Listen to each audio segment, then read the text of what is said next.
You know that feeling when you're just stuck, like totally trapped in a negative behavioral loop? Maybe you catch yourself playing the victim all the time, or you just can't seem to say no even when you really know you should. Well, what if I told you those psychological patterns aren't just random quirks in your personality? They are actually mapped directly to specific energy centers in your body. Welcome to The Explainer. Today, we're diving into the incredibly fascinating energetic chakra system. And specifically, we're going to look at how balancing these chakras can literally transform your personality, taking you from dysfunctional patterns all the way to powerful, healthy human archetypes. Okay, let's dive into this by nailing down our core definition. What exactly is a functional archetype? Well, in the context of energetic healing, it's basically an original model. Think of it as a fixed pattern of truly healthy human behavior. These archetypes act as universal themes of the human experience. When a specific chakra is open and balanced, its corresponding functional archetype naturally manifests, guiding us toward both physical and spiritual health. But on the flip side, when a chakra is blocked, that's when a dysfunctional, negative archetype takes the wheel. To truly wrap our heads around this, we need a visual roadmap. Here we have the anatomical map of the human chakra system. It shows the 7 major chakras, which are basically envisioned as these swirling wheels or vortexes of energy. They start right at the root, at the base of your spine, and travel all the way up to the crown at the top of your head. Think of these as vital energy stations, where your physical matter and your consciousness actually meet. Each center governs specific organs, emotions, and, as we're about to see, very distinct archetypal behaviors. We've got some fascinating ground to cover today. Here is our agenda. 1. Chakras and human archetypes. 2. Grounding the lower chakras. 3. Power and the heart. 4. Voice, vision, and spirit. And finally, 5. The path of transformation. Let's get to it. Section 2. Grounding the lower chakras. Starting right at the base of the spine. Check out the rich visual texture here. This is the root chakra mandala. It's located at the perineum, the very base of the spine. And this deep red energy center acts as our primary anchor. It is literally the foundation for our sense of safety, our security, and our basic trust in the physical world. When this root chakra is unbalanced, we end up embodying the dysfunctional archetype known as the victim. And the victim feels constantly vulnerable, needy, and just totally ungrounded. But when we get that energy balanced, we transform into the Earth Mother. This is the functional archetype of the first chakra, and it incorporates the deeply stable, self-sufficient feminine aspects of our personality. How do we get there? The sources tell us it's all about prioritizing basic self-care. We're talking eating well, getting enough rest, and consciously reducing our dependency on other people so we can become deeply, firmly grounded. Now, moving just a bit up from the root, we hit the sacral chakra, shining in orange. Now, what's really interesting about this slide is the stark contrast in how we experience life's pleasures. A blocked sacral chakra traps us as the martyr, someone who is just steeped in lack, misery, and self-pity. But by embracing change, nurturing ourselves and others, and actively practicing gratitude, we awaken the sovereign. The sovereign is this beautiful functional archetype that joyfully and healthfully allows the good things in life to just be part of their experience. No guilt attached. Section 3. Power and the heart. Moving into the absolute core of the body.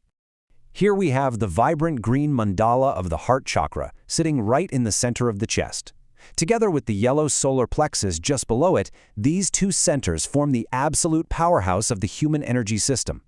The heart specifically acts as the vital bridge connecting our lower, physical chakras to our upper, more spiritual ones.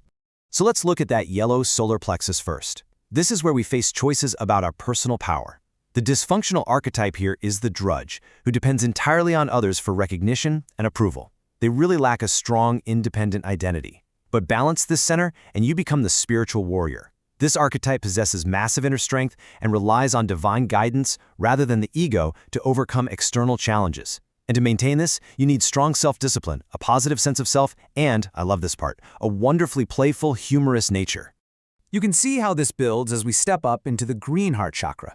If we're blocked here, we might fall into the performer archetype, looking totally outside of ourselves for love, maybe even using other people to try and heal our own personal wounds.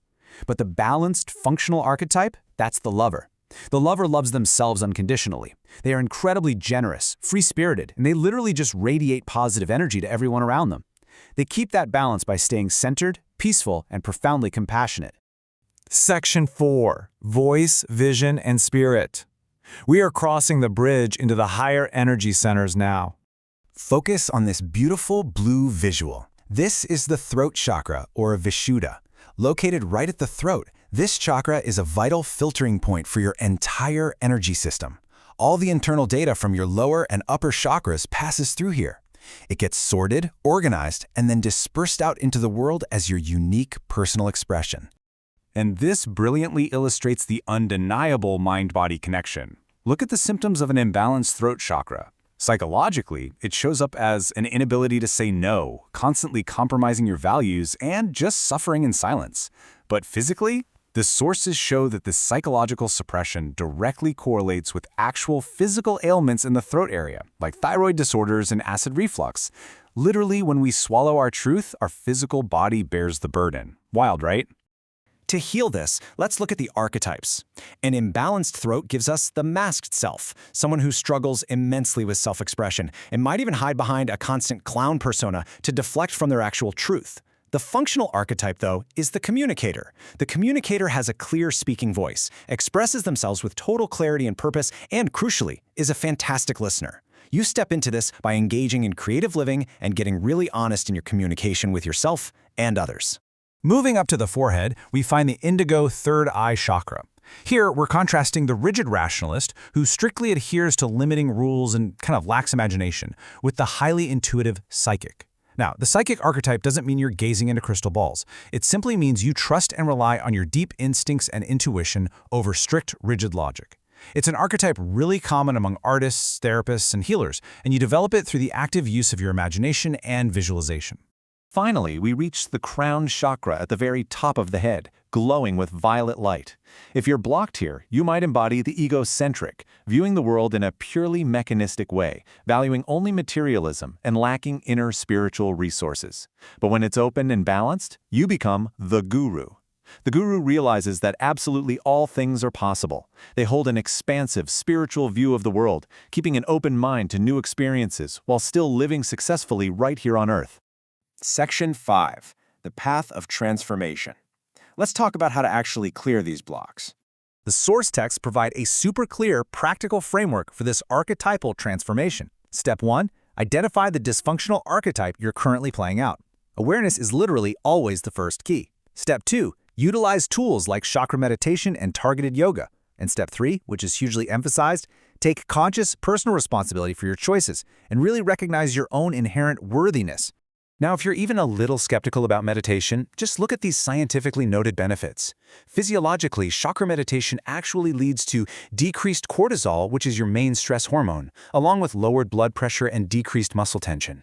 Psychologically, it drastically improves mental health, helps you sleep better, and increases your overall sense of peace and self-actualization.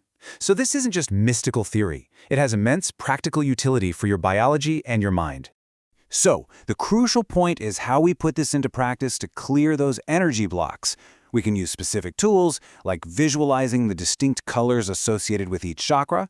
We can chant specific bija or seed mantras, like chanting the sound Ham to open up that throat chakra.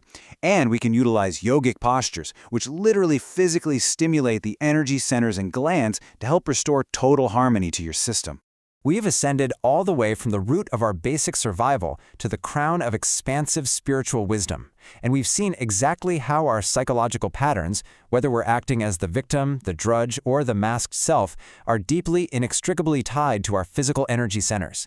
By actively clearing these blocks, we can step into our true power as the Earth Mother, the spiritual warrior, and the communicator. So I'm going to leave you with this final thought to ponder today. Which functional archetype are you ready to awaken?